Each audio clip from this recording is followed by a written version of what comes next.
What can you do if a nuclear war breaks out and all of your flying war stuff is left out in the open, exposed to a possible attack? Some sheet metal hangars and concrete walls are no match for a nuclear bomb. And even if you had concrete bunkers for the planes, all of the service equipment and facilities would get destroyed. So what's a nation to do? Well, if you're Yugoslavia, you take a page out of the Swiss playbook and you put an entire air base underground. Well, everything but the taxiways and runways, that would be pretty difficult to pull off. The Yugoslav military would construct this massive facility in order to protect its modest fleet of fighter jets. They would surround it with anti-personnel and anti-armor mines, and in the end, they would destroy the complex themselves, blowing it up from the inside. After World War II, the Kingdom of Yugoslavia was quickly replaced by the Socialist Federal Republic of Yugoslavia, a one-party communist country that united the Balkan republics under the control of Josef Tito, after what could be considered, let's say, an interesting election process. They would go on to align themselves with Stalin and Soviet-style government, though Tito-Stalin relations would eventually dissolve around 1948. In doing so, many of the Soviet-trained military members of the army were either arrested or fled the country. Due to the Air Force being trained mostly by Soviet instructors, some Yugoslav pilots even commandeered aircraft and escaped to the east to avoid being arrested. A bit of purging also followed, as is tradition.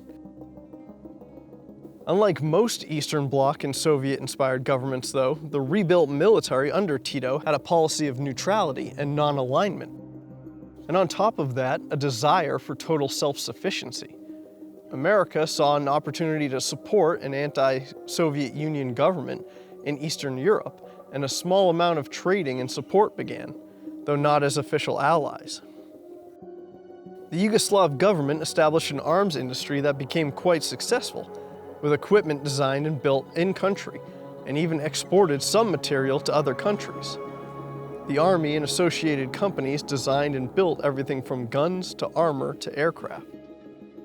These were provided not only to the Yugoslav army, but also to the 6 republics within, and their territorial defense forces, which were similar in nature to a state's national guard. The difference being that the 6 republics were divided ethnically, which, spoiler alert, would become an issue eventually. But for now, united under Tito, Yugoslavia was a respectable, self-sufficient, and industrious military. Having officially made an opponent in Stalin, it was only a matter of time before the perceived Soviet invasion would happen, so preparations were needed. Codename Objekat 505, design and construction began here in the remote hills between the republics of Croatia and Bosnia-Herzegovina. This central location within the country was built around the intercept and surveillance radar located on Mount Plešjevica, which served as an early warning for the air defense network that encompassed the entire Yugoslav airspace. The underground base supported the radar installation, acted as its control center, and was capable of disseminating secure communications throughout the entire defense network. But the vast majority of the complex was built to house the entirety of 2 fighter squadrons and 1 reconnaissance squadron, as well as all of the ground support equipment, maintenance, ordnance, fuel, and lubricants required to keep 3 squadrons in the air. Additional structures housed the administrative personnel and supported it all. 4 entrances were built, 3 of which were specially designed to accommodate the jets with portions cut out for their tail fins to go through. These entrances each had 100-ton doors that were pressurized to protect against possible nuclear explosion detonating outside. Once closed, they hermetically sealed the interior base, protecting everyone and everything within. Behind those 100-ton doors was 2.2 miles of tunnels. 60 aircraft could be housed in the main tunnels leading to the entrances, ready to taxi out to one of the 5 asphalt runways and take off to defend the country in a nuclear war. Throughout Yugoslavia's lifespan, those fighters would be MiG-21 fighters and reconnaissance fighter jets, with the hope that someday they would be replaced by the Novi Avion prototype aircraft developed entirely by the Yugoslav manufacturer SOKO. This would be in line with their desire for self-sufficiency and total independence from outside influence. A total of 120 MiG-21s made up the fleet, and 50% were able to be housed and serviced in this one underground base. Within the structure was everything needed to keep 1,000 soldiers alive for 30 days throughout a fallout event. An underground spring fed fresh water to the facility. Generators kept the lights and power on.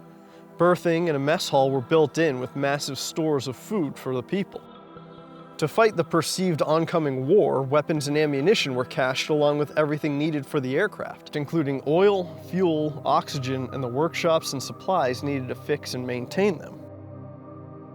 Bombs and missiles could be assembled and tested, parachutes packed for ejection seats, and the outside world could be monitored from the operations center.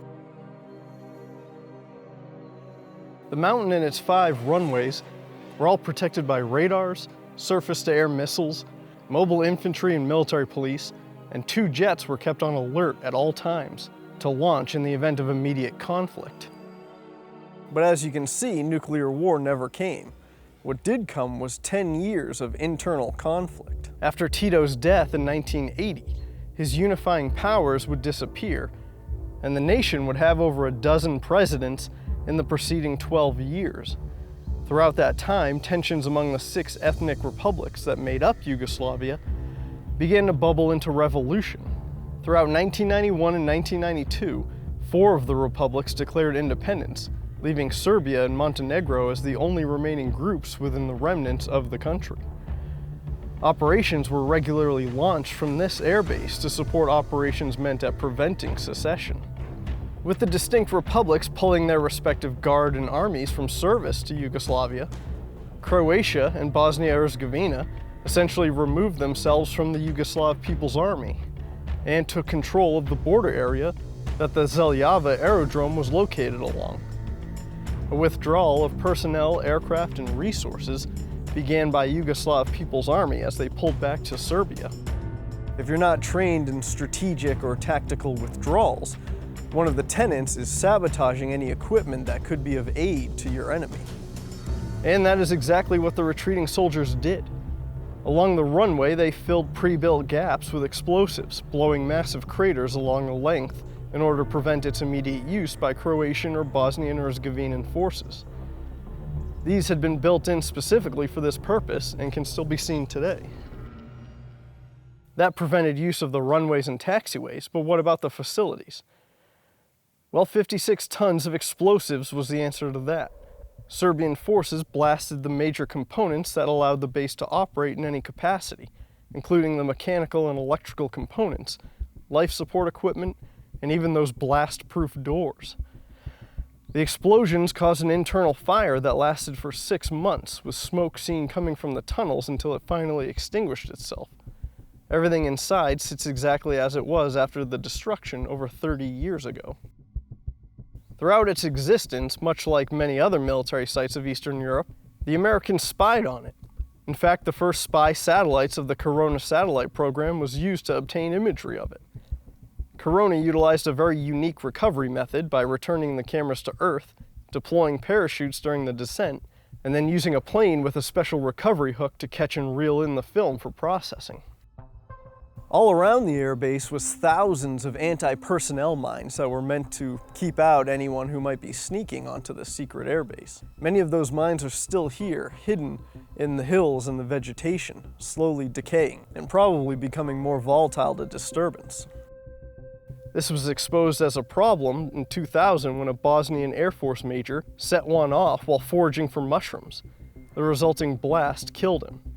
Signs still warn anyone who visits the area of the real threat that still exists from the danger of wandering off the beaten path. Local authorities even use it for ordnance disposal training with live munitions.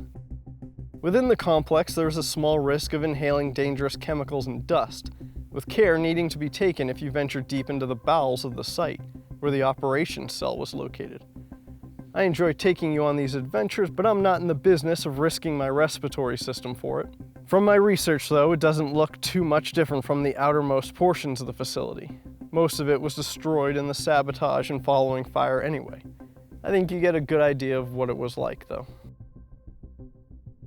If you like this video, check out my video on the Swiss Redoubt, where I show you all the things hidden around the Swiss Alps meant to destroy an invading army. If you're interested in the Corona satellite program, you can check out another video I did where I featured that, Just be advised that I was actually wrong about the calibration targets that I was featuring.